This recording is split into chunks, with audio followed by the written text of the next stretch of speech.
Hi, my name is Mike Powell. I'm the Sales Director for CV Library, and today I'm going to be talking to you about the shifting power in the UK job market and how to adapt your recruitment strategy. Now, as one of the UK's leading job boards, we tend to stay on top of current trends, and we would like to share some of these with you today. And I'd like to start by talking about the job market pre-pandemic. Over the past few years, it's been a very candidate-led market. There's been a lot less people and a lot more companies being under pressure to target passive job seekers alongside building their employer brand to really try and attract applications to their vacancies and for people to want to work for them as a business. And also on top of this, to actually improve their overall hiring experience too. Since the pandemic has hit, the job market has flipped completely on its head. What we're now seeing is a shift in power. And we're going to take you through some of our own market data a little bit later on in the presentation. But as a general overview, the demand for jobs is completely outstripping the supply. We're seeing record-breaking application numbers naturally, and some entry-level roles are literally getting thousands of job applications. To put it into perspective, we've included some of the top industries where we've seen some of the biggest increases in applications per vacancy. When we look back to last summer, for example, in most cases, applications have trebled. Obviously, this is more people searching and less jobs available, but this just demonstrates just some of the sectors and the impact on those areas. The good news is employer confidence is being restored, and we're seeing the job numbers pick up. As you can see, we saw a large drop-off in March and April time, where we actually went as low as 16,000 jobs, but we've now started to see that recover. So we're not quite at pre-COVID levels, but as you can see, there's a positive trend there to witness with job numbers. We also surveyed our candidates to get their insights on the UK market. We were keen to know if candidates' preferences have changed and what's most important to them. Salary and location was still massively important. We know that candidates will search with these criteria first, typically. But we're starting to see factors such as job security and flexibility climb up as people get used to working from home. When we look at the data from 2019, the amount that are prioritising salary and location has actually gone slightly down, whilst flexible working is up 5%, unsurprisingly.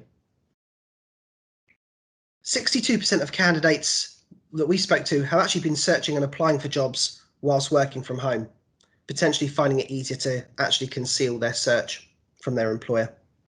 And over half the Brits said that they were more likely to want a remote working job following lockdown. So this is something to consider when you're advertising your jobs. Other factors that you could consider could be around working patterns, particular perks and benefits, or even your actual overall hiring strategy too. We targeted just over 250 of our top clients, and 81% said that they have already made changes to their recruitment process during the pandemic. And having a look at what some of those changes are, we saw 87% introducing video interviews, which you can actually now do free of charge on CV Library, and many have been taking advantage of. Over 60% have been improving their communication with candidates, which is great news because the constant feedback we hear is the frustration from candidates not getting that feedback, not hearing back after an interview, even if they have been unsuccessful. Just under half are now acknowledging the current situation within their job adverts, a little over 25% investing in new technologies, and also 20% investing in virtual onboarding tools too, to ensure that any new starters are getting a full experience when they join a company, even if they are working remotely. Now, hopefully some of that sounds familiar to you, and I'm sure many of you have made your own changes to account for the market conditions at the moment, but it's important to look at ways that you can improve your hiring process. So across the next few slides, we're going to take a look at that in a little bit more detail. Remember, every hiring process is going to start with a job advert. So it's important to get it right, as it can determine how many applications you're going to receive. So we should start by getting the basics right. Use a really clear job title. Ideally, you would include the salary, or at least a rough bracket, and the precise location of the job also. Then when you're thinking about the body of your advert in the current job market, it's a good idea to be upfront about any flexible working, whether you offer it as something that candidates can now expect moving forwards. Alongside this, it's been a difficult time for many people, so giving examples of how you support your employees and any COVID-19 safety measures that you have in your workplace is really important as well.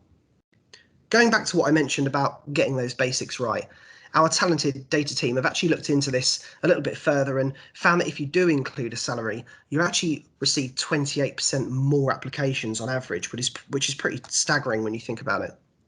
Alongside this, a short and concise job title is ideal, and it can again drive more applications through to your jobs. Finally, that precise location is really important, and most job boards will ask you to fill these options out in order to help drive applications through. Next, you're going to need to think about how you're actually engaging with candidates. Now, I mentioned this a little bit earlier around the frustration that some candidates have, and it is a difficult time for people for a whole host of reasons at the moment. You need to be really sensitive with people who are struggling to find work, and remember that you are dealing with human beings, of course. In an ideal world, companies would acknowledge all applications that they get, whether they're successful or not. Now, you can set up automated emails to go out, and you can also personalise them too, so they acknowledge what a tricky time it is and thank applicants for their interest and, of course, their patience too. Now, ideally, you want to keep the lines of communication open, and this was important pre and post-pandemic as well. How you will communicate with those candidates will always be remembered, and any poor communication can really reflect badly on your brand. And when people have a bad experience, they tend to tell on average 10 people. So it's important to make sure that doesn't happen. Finally, make the most of your hiring platforms to support you also. If you use an ATS, an applicant tracking system, and a job board, then there is, of course, the option to integrate the two and really streamline your hiring process as well. So if your ATS is not currently integrated with your job boards, then I would recommend that you reach out to your ATS and ask them for more information on that. Good communication really does matter. And our research shows that a staggering 97% of candidates are more likely to accept job offers if they've had a positive hiring experience. So even more reason to take note of those previous points that we just walked through. Next up is the interview process. As mentioned previously, this is one of the main areas that companies have really needed to adapt. And video interviews may actually be here to stay, especially for those initial screening meetings where you're now getting to know your candidates. Many have found the video interviewing to be a lot quicker, a lot easier, and a lot slicker. So I do think this is something that a lot of companies will move forward with and use in the future. Alongside this, you need to think about the questions that you're asking and what sort of insights these are providing also, especially in the absence of face-to-face interviews. These type of behavioural questions are really useful to use here. Alongside this, throughout the process, when you're engaging with candidates, you need to be really empathetic.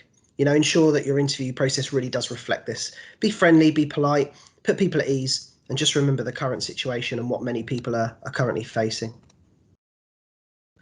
A lot of companies, like CV Library, for example, are constantly developing their offering, introducing new features that companies can maximise during these challenging periods. And just one of these that I mentioned earlier was back in April, we introduced a handy tool which enables our users to schedule and host interviews with candidates that they find on our site. So many of our clients have been taking advantage of this new tool. Next up is making that job offer. And when you're ready to do so, you'll need to think about how you're going to make that job offer. Remember, candidates aren't necessarily king anymore, but you'll still need to be conscious of what they want from their next role, including all of those points that I mentioned earlier around flexibility, remote working, and so on. Alongside this, while you'd normally need to wait for somebody to work their notice period, people who have sadly lost their jobs will be ready to start sooner. So you'll need to factor this in and consider this when preparing the onboarding plan. Finally, be prepared for more questions than normal. People may be keen to know whether they'll be starting the job from home, how the company is performing during the current climate, or maybe even any particular procedures you may have put in due to COVID. Interestingly, despite the current market conditions, our data shows that 1 in 3 people are keen to change jobs because they want that role with better job security. Some interesting insights: we found that catering candidates are mostly searching for construction and distribution vacancies, with retail workers also searching for construction jobs alongside admin. So there's some pretty interesting insights there to take away, I'm sure you will agree, but just showing that candidates are now looking outside of their usual searching remits to try and find work. The final piece of the puzzle is your onboarding process. It's really important to understand that this may take longer than usual, especially if it's being done virtually, so be patient. For that reason, you're going to need to make sure that you have a really clear training schedule in place for every new hire and give them the tools that they will need to succeed. Remember, it's not just about the work-related onboarding. People need to get to know their colleagues on a more formal basis. So arrange virtual meetings to help them get to know each other and feel settled and part of the business right from the very start. We actually ran a poll on LinkedIn to understand how people felt about onboarding from home, and we found that over 2/3 have actually really enjoyed it and felt comfortable doing it. This shows that businesses are doing things right and they're working hard to improve their virtual onboarding process, which is great to see. So my key takeaways from today, I hope you found this session useful. I hope that it has given you some food for thought when it comes to your hiring process and as a way of navigating our way out of this pandemic. We know that the job market is shifting. Companies will need to adapt to how they recruit and how they engage with candidates going forward. Your employer brand will always define what your company is about, so it's still massively important. But be open to candidates from other backgrounds and sectors that could be qualified and capable of doing the job. This will open up a whole new selection of candidates for you to consider. Lastly, just a thank you from me for taking the time to listen to this presentation. Slightly different format than what it usually would be standing up in front of you. For more insights on our job hunter activity, please download our candidate behaviour barometer and also follow CV Library's company page on LinkedIn for some more interesting insights. Feel free to send me a connection request and we can discuss how we can help you with your hiring process too. Many thanks.